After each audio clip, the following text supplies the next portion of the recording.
Good morning and welcome back to the channel. I'm Tyler Shaw with Nomad Outfitters, and today we have a 2024 Defender 110 built for a client out of LA.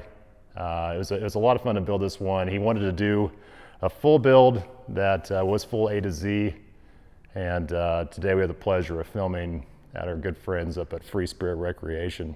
Let's dive into the build. Starting in the front of the vehicle, we do have a proud Rhino low pro winch mount housing a worn Xeon Platinum 12S winch with a Factor 55 Ultra Hook and fair lead. For the fog lights down low, we did a custom light bracket that's made out of ASA plastic that we did a 3D print in-house, and Kyle and Matt did a really good job on getting these dialed in. They were a previous design that we had done in-house utilizing our partners with High Country 4x4, and John made them out of metal. This is a different spin to where they are, they do look as more of part of the car and blend in significantly better, we think. Moving on up, we do have proud Rhino limb risers that were a client choice, as well as Squadron lights, aux lights on the A-pillars from Baja Designs, and then Baja Design LP6s up on top. The whole vehicle is wrapped in a matte PPF that Deco did a phenomenal job, and Colin Lambert did a really good job of putting it on. Let's move on to the side. Moving on to the side of the vehicle, we have a EVO Corse wheel that is wrapped in a Falken Wild Peak AT4 in a 265/70 R18. We were able to go with 18s with a brake conversion set up in the rear. The fronts were okay. For sliders, they are from proud Rhino, and I can't say enough positive things actually about proud Rhino. They've kind of come leaps and bounds with overall quality since the last Defender build we did, and the fit and finish just seems quite a bit better. It does have an 1.5 inch rod lift on it, which is a pretty straightforward, simple setup. It doesn't change the driving characteristics on road much at all, and it's only off-road that will be a little bit different. Probably be a little bit stiffer off-road just because of the 1.5 inch lift on it. We did add further skid plates underneath. The sliders actually provide a lot of protection, body protection underneath as well. And I think that's about it for the side. Let's move on to the rear. Moving on to the rear of the vehicle, starting with the Expedition 1 rear bumper. We did our custom traction coat top plate that we typically like to do. It does add further traction as a step, but we also love the fit and finish of the kind of textured powder coat matched up with the satin finish of the rest of the bumper. It does have GP Factor Max Trax recovery board mounts on it. It's a great product from GP Factor, as well as a proud Rhino ladder on the side that is tied into his factory rack with Baja Design aux lights underneath it. Kyle did a really good job on the wiring, run the wires on the rack where you can't see any of the wiring. We also have Baja Designs S1 lights in the bumper that are tied into his switch, his factory switch on his dash. Let's move into the cargo.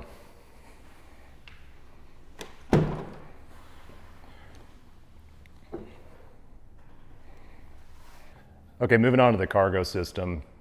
We did a custom drawer system from Air Down Gear Up, and if you're not familiar with Air Down Gear Up, they really do make a phenomenal product. There wasn't anything on the market that we really liked that for the Defender product, and Air Down Gear Up took the challenge on and designed a really good drawer system. This system is housing it's a dual drawer system with pull-out tables as well as a full sink, collapsible sink setup, and a Dometic faucet that can be magnetized in. On the sides, we have a Redarc Manager 30 as well as an inverter on the passenger side, a Redarc Rogue system, his WeBoost system, as well as his ham radio mount. So there's quite a bit packed in. Also on the passenger side is the 95 amp hour auxiliary lithium battery from XPN 360. XPN is kind of our go-to for batteries and something that we will continue to use. And Air Down Gear Up made a custom mount for that we'll show you here. Moving on the side, we did a really cool custom switch panel in-house that is housing his Redarc Red Vision panel, as well as his air coupler for his twin ARB compressor that was mounted under the hood. Under the hood is also a Garmin power switch system that is running a lot of the components in the front, and you also have DC and USB plugs. Moving on up top here, we are filming at Freespirit Recreation, and we did do a Freespirit rooftop tent. It is their V2 Standard, and we have the pleasure of Ben Tavis with Freespirit here today with us. Hey Tyler, how are you? Good, man. Thanks for coming in. Hey, thanks for having us. Absolutely, this thing turned out sick. Yeah, I appreciate it, man. It looks awesome. Fun build, build. Let's talk a little bit about the tent. So we've got Evolution V2 Standard here on the Defender. Really good fitment on this vehicle from my standpoint. Love what you guys chose and what you guys did here. Evolution is obviously our flagship product. So putting it on a vehicle like this, I think really kind of brings it to life with the way it looks, the way it performs, what this vehicle is going to do. So I think you guys did an awesome job with the build.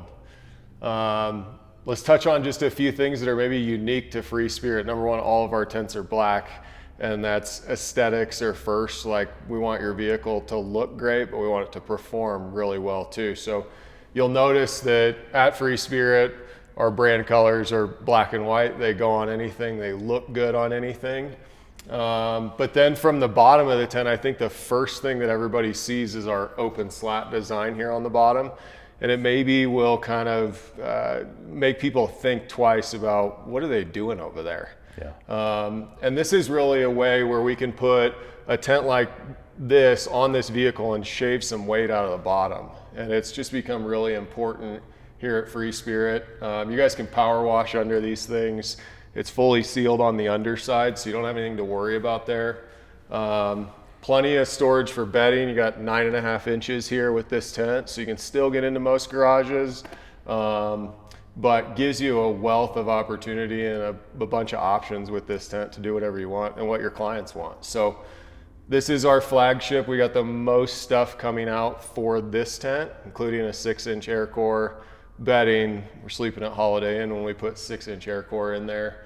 Yeah, it just makes it an awesome tent. There's some new products that are coming out for this that I think people have been waiting a really long time for from Freespirit with the Annex, and we're just super pumped about that coming out in July, and will be a great addition to this vehicle if your customer wants to put it on there. So Perfect.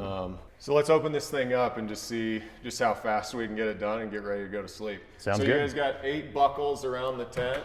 So I'll walk around and start popping those and let Tyler give you guys some more information. Yeah, I mean, one thing that I've actually been really happy with and impressed is, driving this thing, it doesn't feel top heavy. It doesn't, this tent gives you quite a bit of room, and we've been very happy with, and I think the client will be extremely happy with the overall feel, as well as all the comfort that the EVO V2 provides.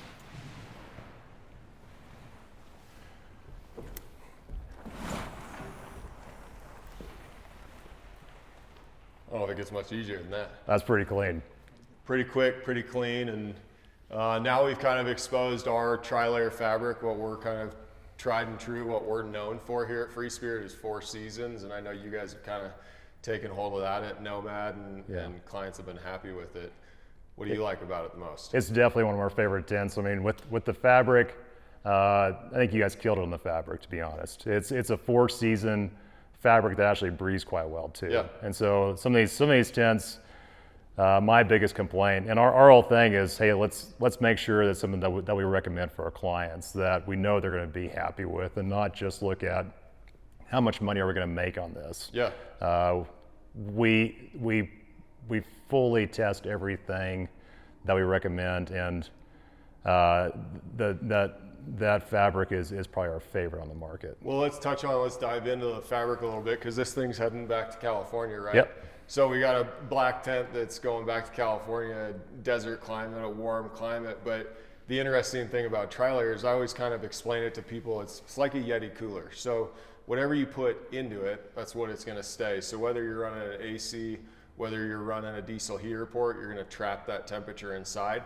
But I think probably one of the biggest things that people tell us is, and these are like the really minor things, but when you're sleeping and you have your head right here, in a typical tent, you'll have standard fabric. You get into really windy conditions, people are like, man, why do I feel air next to my ear? Well, you don't get that with tri-layer, because you get basically a full wind block. So that's just kind of one of the things that we hear from people. But when you're thinking about tri-layer, it's very much like a Yeti cooler. Whatever you put into it, that's what it's going to stay. Incredibly durable. Our matte finish here, yeah, it's just been tried and true, and we're going to keep it on our flagship product as a full tri-layer house. And then you've got in our other products more of a hybrid, where we go our tech fabric with a combination of tri-layer where air is going to escape. And yeah, we're not changing, we're not going anywhere, and it's just turned out to be just a great design and has worked well for a lot of people. Awesome. Well, thanks for having us up here. Should we fold it up and take it for a drive? Yeah, let's do it. Let's Appreciate get it, this man. thing down. Thanks for coming up. Appreciate it. You bet. Okay, let's start out with, did we achieve what the client and us wanted to achieve? And I think we did. The goal on every one of our builds is to build a concept vehicle based around input from the client and our own kind of design and style of building out an Overland Expedition style rig. We want to build that concept vehicle, what we think the factory would have done. Every single component looks like it belongs, and we are very happy with how the build turned out. Is a Defender 110 for everybody? No. Would we own one? I don't know.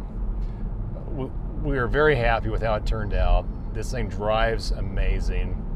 The client is ecstatic to pick up, and like all of our builds, he had a lot of input on what he wanted. He wanted the limb risers on the rig.